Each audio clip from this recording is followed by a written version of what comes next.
Ok. Olá a todos, obrigado por terem vindo à talk Make It Smarter Stupid. Isto é um pun do Kiss, do Keep It Simple Stupid. Eu achei que tinha alguma piada. Para quem não conhece, o meu nome é Pedro Melino.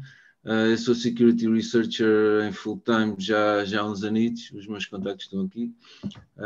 Esta talk vai ter um showcase subjacente de uma investigação que foi feita no contexto da Cyber R&D Lab, e eu vou-me basear um bocadinho nesse device como ponto de partida para analisarmos várias falhas no mundo da IoT.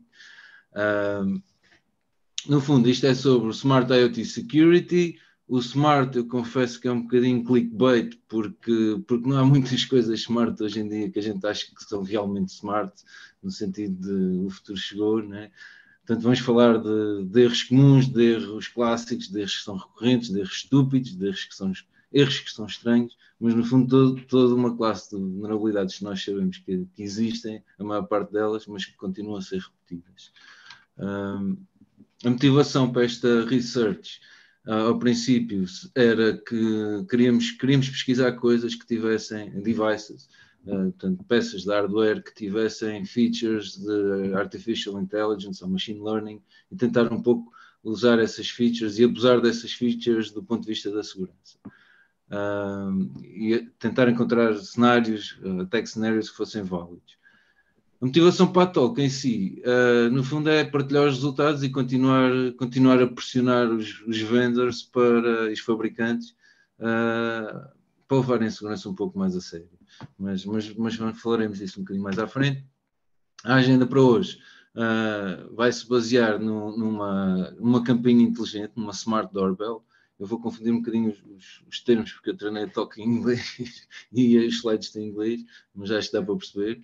Portanto, vamos falar sobre um exemplo em cada uma destas vertentes da segurança, em termos de comunicações, em termos de erros server-side, em termos de firmware, em termos de storage e physical security. A Smart Doorbell é esta, portanto, não tem marca, porque ainda não temos autorização para divulgar, enfim, ou não queremos divulgar tudo sobre esta marca, mas no fundo, esta peça de hardware baseia-se em dois devices, um que fica à porta de casa e outro que, quando à porta de casa é carregado um botão, a campainha toca dentro de casa. Acho que toda a gente sabe como é que funciona uma campainha. Neste caso, esta campainha em particular oferece conectividade Wi-Fi, oferece integração com o Google Assistant e com a Alexa, permite aceder em tempo real ao feed da câmara através de uma app no telemóvel. Tem uma feature interessante em termos de campainhas, para quem anda à procura deste tipo de campainhas, que é local storage, no sentido que há muitos fabricantes que não oferecem esta gravação de vídeos de quem é que tocou a campainha no próprio device. O que fazem é mandam tudo para a cloud e depois pedem ao utilizador uma subscrição, um monthly fee, para que as pessoas possam aceder a isto. Esta campainha é diferente, tem military grade encryption nos vídeos que tira de quem toca a campainha e nos snapshots. Depois tem uma data de features mais ou menos inteligentes, que tem zonas de detecção, consegue detectar se está lá uma cara ou não, ou no fundo uma fotografia de uma cara, body shapes, para alertar o dono, para alertar quem está em casa que está alguém à porta, mesmo sem ser preciso tocar a campainha. No fundo, em termos de arquitetura, só para termos uma noção do que é que estamos aqui a falar, portanto, existe o aparelho físico, que é a campainha, depois tem um buzzer que está dentro de casa ligado à ficha. Em termos de ligação Wi-Fi, partilha a ligação do router, do utilizador do router Wi-Fi, ou da AP, o que seja. O smartphone, por sua vez, pode não estar na mesma rede. Se estiver na mesma rede, há um protocolo peer-to-peer que é proprietário, que é utilizado para comunicar entre o telefone, a app do smartphone e a campainha. Se não, as coisas são feitas através dos servidores da Amazon, que é onde reside a maior parte da infraestrutura, através da HTTPS ou MQTT. Em termos de hardware propriamente dito, o que é que lá está dentro? Basicamente é uma board que tem uma webcam, um microfone e um speaker, portanto, porque isto permite comunicação bidirecional, dá para falar quem está à porta, com quem tocou a campainha. Tem o controlador principal, é um Vatix 550-2S, tem 4 GB de memória flash eMMC, que é onde o próprio aparelho guarda os vídeos, e o sistema operativo também parte dele. Depois tem capacidade de também Bluetooth, Wi-Fi e tem um emissor na 433 MHz, que é o que usa para comunicar com a campainha, que não é muito interessante, basicamente manda só um sinal e a campainha que está dentro de casa toca. Pronto, agora alguns exemplos sobre as falhas de segurança mais comuns e as falhas de segurança que eu achei neste device. A nível de comunicações, portanto, há 3 grandes polos de comunicação, pelo menos a minha abordagem foi esta, portanto, entre a app e os servidores, ou a cloud, se quisermos chamar, entre a app e a própria campainha, e entre a campainha e a cloud. Portanto, a nível da app, eu analisei a parte Android, não analisei a iOS, mas suponho que seja parecido nesse sentido, pode não ser. Portanto, as comunicações HTTPS estavam bem implementadas a nível de Certificate Pinning, verificação standard, as ligações MQTT usavam SSL, estavam a fazer autorização e autenticação. A parte que não foi bem dissecada foi este protocolo peer-to-peer, UDP, que podia dar ou não frutos, mas como os frutos foram conseguidos por outra via mais rápida, acabámos por não investir aí também muito tempo na parte da research, poderia ser interessante. A parte da campainha em si, quando usa a ligação Wi-Fi para comunicar com os servidores e com a cloud, é muito parecida com a app, no sentido que usa os mesmos servidores, usa mais ou menos os mesmos endpoints, mas não valida como deve ser os certificados HTTPS. Portanto, a Certificate Chain não é bem validada, o que nos permite, enquanto investigadores, começar a olhar para o protocolo, começar a perceber o que é que se passa lá dentro. Não é automaticamente um win no sentido que já se consegue entrar no device, mas é uma falha que para nós é interessante, é menos trabalho que temos. Aliás, podíamos ter menos trabalho se não houvesse encriptação nenhuma, mas isto já nos ajuda no nosso trabalho. Portanto, no fundo, o setup a nível de testes foi disparar uma fake AP e pôr o burp pelo meio e assim controlar o fluxo de dados entre a própria campainha e a cloud para começar a analisar o que é que se passa e dissecar pacotes. Portanto, isto é um erro muito comum, não haver encriptação nenhuma ou não haver validação da Certificate Chain ou dos certificados em devices IoT. Eu faço várias auditorias, vários devices e pelo menos em metade deles encontro isto quando encontro encriptação. A nível de server-side,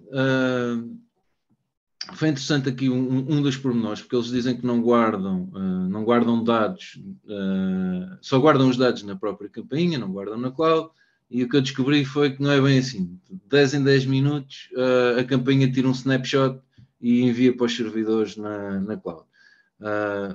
Independentemente de estar alguém ou não à porta, mas pronto, 10 em 10 minutos, há modelos que é de 30 em 30, há modelos que é menos.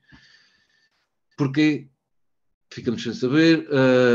E a minha teoria inicial era que eles fazem isto para depois a aplicação a nível de smartphone poder mostrar uma imagem recente, fazer um refresh recente do que é que estava à porta de casa, se era dia, se era de noite, mas no fundo a aplicação até acede a esse endpoint, mas nunca o mostra. Portanto, não sei para que é que serve. De qualquer forma, quando a app quer aceder a esse último snapshot, isto analisando os pedidos do burp, neste caso, o que faz é envia um pedido para a cloud de um determinado servidor com uma payload, que é aquela que não sei se dá para ver muito bem aqui, que é o key, com, no fundo, o número de série da campainha e um path que também tem esse número de série da própria campainha. Então, obviamente que as nossas cabecinhas que olharem para isto começam logo a pensar, bem, isto só manda um número de série, e se eu mandasse outro número de série, de outra campainha que era diferente? Felizmente eu tinha duas, e já vou explicar felizmente um bocadinho também mais à frente, e então comecei a mudar os números de série para ver se havia aqui algum erro de validação. não havia erros de validação, no sentido que o número de série que vai naquele campo key é validado contra o utilizador que está logado, ou seja, eu não posso pedir o número de série de outra câmara porque ele não me vai dar a imagem, pelo menos de forma direta, mas este campo key, que é JSON, também tem um path. E o que é que normalmente nós fazemos quando encontramos um path? É tentar path traversal. Apesar de não ser um path traversal típico, no sentido que estamos a tentar pedir um caminho a um servidor, ou no URL diretamente, é num campo, mas o que se passa é que a lógica que é utilizada server-side para validar, portanto, o que está guardado como o utilizador que está logado e o campo de série que vai no campo key, portanto, é nessa lógica de verificação, este pedido é válido. Depois, aquele path vai passar para outro programa, outro servidor, outro processo que processa esse path e gera uma chave, e aí vai fazer o parse ao path. E como o path tem ali o path traversal, o que acontece é que substitui na prática o número de série da minha campainha, número 1, pelo número de série da minha campainha número 2. Ou seja, long story short, é possível aceder neste ecossistema aos snapshots de qualquer câmara apenas com o número de série da câmara. Quão difícil é encontrar números de série? Eles são sequenciais. Portanto, dá para aceder facilmente à câmara da campainha de qualquer pessoa que seja utilizador. Enfim. Portanto, isto é só um pedido de burp a demonstrar a resposta do servidor. Vamos passar então, eu estou a acelerar um bocadinho a ver se não me atraso muito, vamos passar para a segurança a nível de firmware. Firmware, em termos de IoT e este tipo de aparelhos, é óbvio que o processo de update de firmware é sempre alvo de escrutínio, né? Porque é um processo que corre normalmente com privilégios elevados e que, se estiver mal feito, nos permitirá, se conseguirmos descortinar esse processo, executar código no próprio aparelho. E dado que esta campainha nem sequer validava a Certificate Chain da HTTPS, isto já era um bom sinal no sentido para continuar aí por aí. E com isso foi fácil analisar como é que é todo o processo de update ao firmware da campainha. E processa-se da seguinte forma: X em X tempo, como é normal noutros devices. Portanto, o device manda para a cloud ou para um determinado servidor e diz: eu tenho a versão X de firmware. E o servidor responde: ok, eu tenho a versão Y e a versão, neste caso, ele manda um path, o size e um checksum a dizer: pronto, o firmware versão Y está aqui, tem este tamanho e tem este checksum. Para mim esta resposta também foi interessante, porque tem um MD5, um checksum MD5 e não há sinais de assinatura, ou não há uma indicação que existe uma assinatura que este firmware esteja assinado digitalmente. O que se veio a verificar mais tarde com esta lista de URLs é que, na prática, portanto, um firmware são 6 ficheiros, né, neste caso, e os ficheiros que têm nomes sugestivos como zimage, rootfs.squashfs, bootimage, etc., são diretamente os ficheiros que são queimados depois, que são usados para fazer o upgrade ao firmware. Portanto, não há sinais de assinaturas digitais. Portanto, o próximo passo seria, claro, neste caso, escolher um destes ficheiros para poder alterar e através de um update ao firmware ter root access à própria campainha. O ficheiro que eu escolhi é este doorbell-app.bin, porque é um ext4 file system. Portanto, é só literalmente montar o file system, fazer as alterações que nós queremos, fazer um sync. O que eu fiz neste caso, porque não tinha binários netcat lá dentro do próprio firmware, foi compilar uma versão do socket para esta arquitetura, metê-la lá para dentro, meter para o rc.local e assim sempre que a câmara bootava, estava na porta 1, 2, 3, 4, 5 uma shell à minha espera. Portanto, foi mais ou menos trivial fazer isto. Depois é uma questão de substituir este pedido no burp, calculando o nosso novo MD5, substituir o ficheiro binário e o que vai acontecer é que a câmara vai aceitar este novo firmware como válido, desde que a versão seja superior e o MD5 esteja conforme, faz o update e somos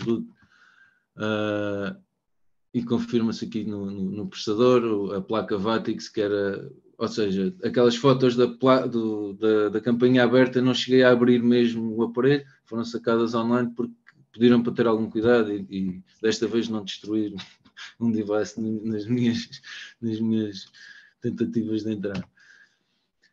Pronto, passando para Storage Security.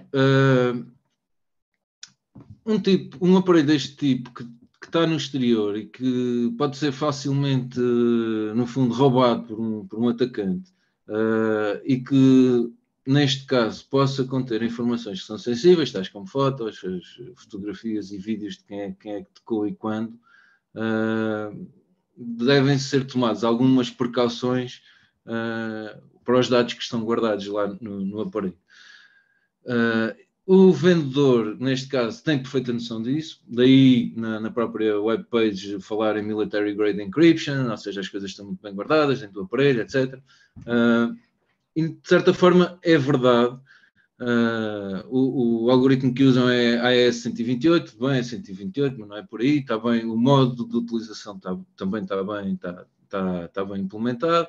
A ideia geral que eles tiveram para implementar a encriptação dos vídeos aqui foi: o aparelho gera uma chave, encripta essa chave com a chave pública de um servidor na cloud e manda essa chave encriptada para o servidor na cloud e apaga a chave. Ou seja, o aparelho nunca tem a chave que é usada para encriptar os vídeos que estão no próprio aparelho. A ideia parece interessante nesse sentido, uma boa ideia. Os ficheiros estão gravados nesta diretoria mount user data, blá blá blá, vídeo, data e tempo e hora. O que acontece? Como nós temos os binários, podemos fazer reverse e ver como é que todo este processo funciona. Em particular, quando um aparelho da hardware gera uma chave, nós queremos saber como é que ela gera, né? E como é que a chave é gerada? Neste caso em particular, existe uma função randString e a chave é gerada com a função random, que só por si não é muito segura, mas tudo bem, mais ou menos, e a random seed é iniciada com o que está aqui amarelo, que é o time zero.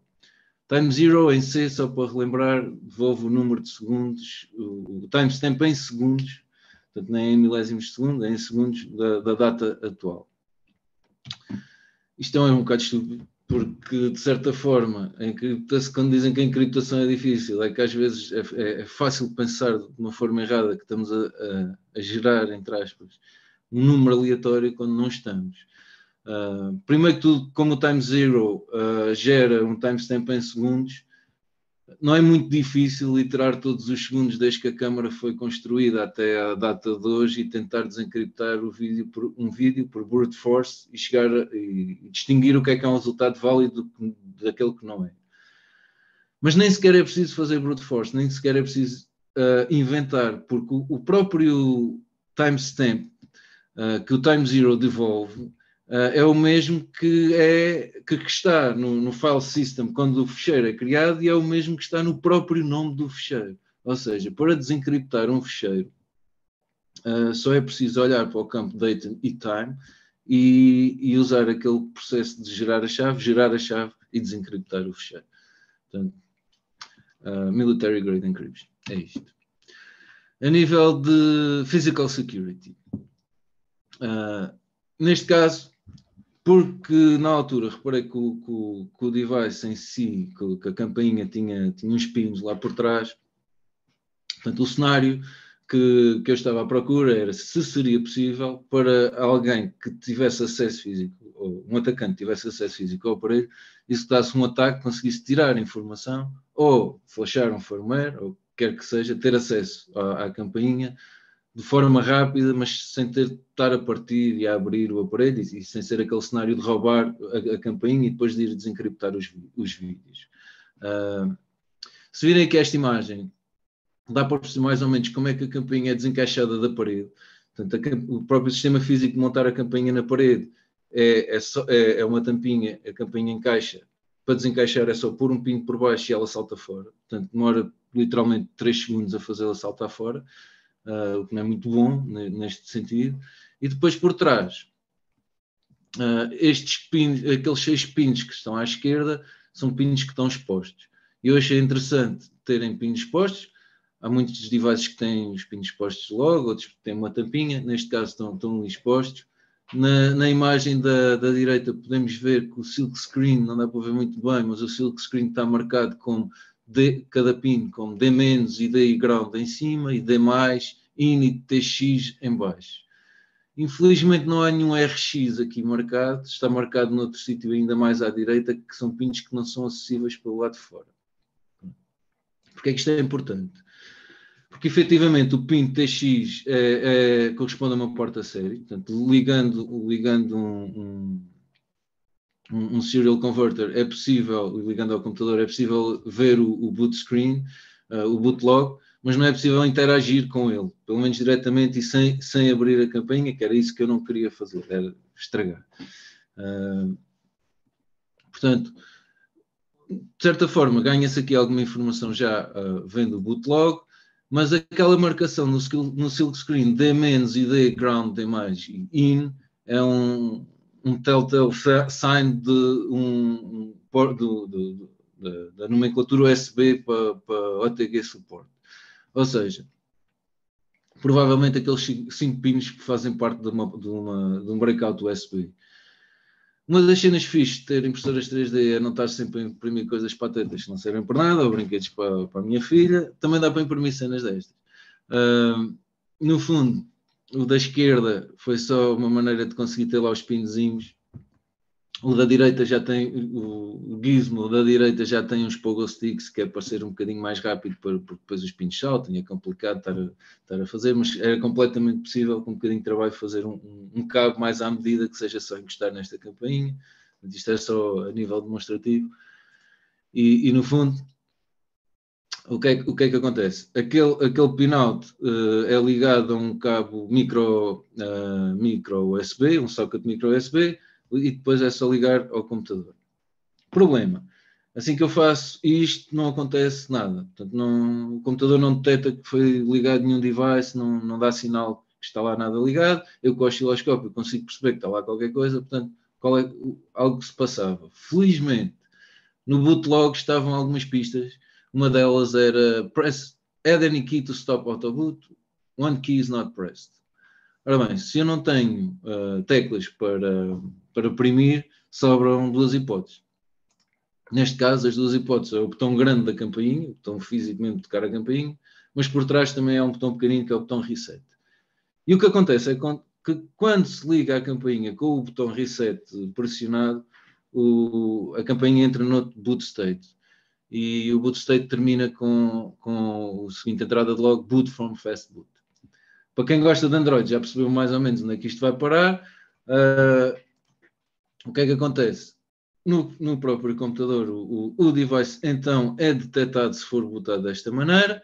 É um USB download gadget e dá para usar o comando fastboot para listar o aparelho. Portanto, eu fiquei todo contente. Vamos lá flashar a doorbell. Problema: não se pode flashar diretamente este device.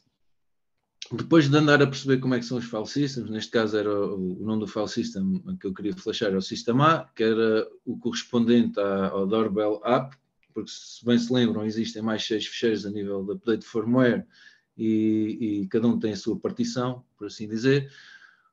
Eu tentei flashar a campainha e o que acontece é que o fastboot primeiro apaga, faz erase à partição que se vai flashar e depois tenta flashar. E depois disse, não, olha, não consegui, must download MD5 list first, e fiquei com o tijolo. Um tijolo preto, que é um bocado caro com uma câmara. Ainda bem que tinha duas, de eu estar a dizer. Em relação a esta mensagem, se alguém já a viu, eu gostava que entrasse em contato comigo, esta do must download MD5 list first, porque eu nunca tinha visto antes e achei interessante. E deu um bocado de trabalho, que tive ajuda. MD5 Table Mystery.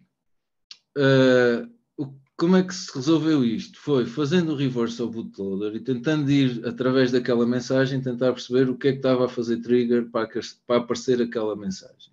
E long story short, porque o tempo já aperta, o que é preciso fazer primeiro é um ficheiro MD5 table. Esse ficheiro MD5 table tem de ser primeiro flashado na partição MD5 table. A partição também se chama MD5 table. Na verdade, o nome do ficheiro pode ser qualquer. E os conteúdos desse ficheiro são todas as partições que se querem flashar, todo o nome das partições que se querem flashar, seguindo o MD5 dessa própria partição, e no final uma partição chamada self-check que não vai ser flashada, e o MD5 que está lá dentro corresponde ao MD5 de todo o conteúdo do ficheiro MD5 table que está para trás, para garantir que não há erros aí no firmware. Pronto, isto baralha um bocado porque também os nomes que eu dei aos ficheiros são os mesmos nomes que a partição. Mas de qualquer forma, para flashar a campainha, o que se tinha de fazer era fazer o flash do ficheiro MD5 table, ele dá o OK, e a partir daí, para todas as partições que estão dentro desse MD5 table, nós podemos flashá-las e ele vai dar OK, porque vai fazer, depois de mandar o upload e antes de flashar, ele vai verificar se o MD5 está internamente já guardado na sua partição que nós atualizamos da primeira vez. Enfim, um dos bónus de flashar esta partição sistema A é que, como já tinha feito o backdoor do doorbell app.bin no processo de update de firmware, pode-se utilizar diretamente este ficheiro para flashar também. Portanto, aí é flashar diretamente, e com um cabo mais ou menos bem feito, ou pelo menos mais bem feito do que eu faço em 2 horas na impressora 3D, todo este processo demora menos de 1 minuto, são 45 segundos para flashar, neste caso o doorbell app, e com a vantagem que o atacante não tem de abrir, no fundo tem de fazer o pop-out da campainha da parede, mas não tem de abrir o aparelho, basta encostar lá o cabo, se tiver um computador ou um aparelho Android à mão, mandar para lá a payload, e a partir daí está dentro da rede do utilizador, está dentro, enfim, vocês podem imaginar todos os problemas que poderão vir a partir daí. Assim termina o case study. Só uma nota rápida em termos de corporate response. Portanto, são grilos. Basicamente, não temos feedback ainda nenhum. Temos um black hole a nível de resposta. Mas, no fundo, este miss, este pan, que a ideia inicial também era brincar um bocado com a parte da inteligência, do make it smarter, porque nós queríamos subverter um bocado esta parte da inteligência artificial e machine learning e blá, blá, blá, acabou por ser um bocado curta, porque nem explorámos muito neste device, não explorámos nada, basicamente. Não explorámos porquê? Porque continuamos a deparar-nos com os mesmos problemas de segurança que existem há 10, 20 anos atrás. Né? Portanto, aqui o Make It Smarter, no fundo, que é válido para muitas coisas, mas a ideia é que os fabricantes precisam mesmo de ser mais inteligentes, precisam de ser mais conscientes nas suas escolhas quando estão a construir appliances que cada vez mais serão pervasivas na casa de todos nós, desde a torradeira até... Porque vai chegar o ponto em que eu quero comprar uma torradeira que não esteja ligada à internet. E não vão haver torradeiras sem estarem ligadas à internet, é uma chatice. Porque esta pressão na parte competitiva de pôr features, de lançar um novo produto, agora ligado aos 5G ou whatever, esta pressão competitiva entre empresas, a meu ver, está a levar a este resultado que há coisas que ficam para trás, a segurança historicamente é uma delas, e aqui não é diferente. Não é? Uma das maneiras de serem inteligentes era tentarem não repetir os mesmos erros do passado, over and over again, enfim. E tentarmos nós, talvez enquanto profissionais na segurança, a pressionarmos, ou enquanto lobby, tentarmos fazer barulho para para trazer este assunto sempre à tona, porque path traversal, iniciar não é, criptografias com time zero e coisas que não são muito, atualizações de firmware sem serem verificadas, ou por HTTP, que é o prato do dia, honestamente, nem é com HTTPS Certificate Chain Bad Validation, é mesmo HTTP simples e coisas do género. Pronto, não deviam estar a acontecer. Só dizer aqui um special thanks ao Timur Yunusov que me deu este projeto para as mãos no contexto do Cyber R&D Labs, e o Dmitry Sklyarov, que é um Uber hacker que descobriu sozinho toda aquela parte do cripto e ajudou-me imenso no reverse do MD5 table para descobrir como é que se queimava a flash. Ufa, só houver tempo, estou aberto a questões.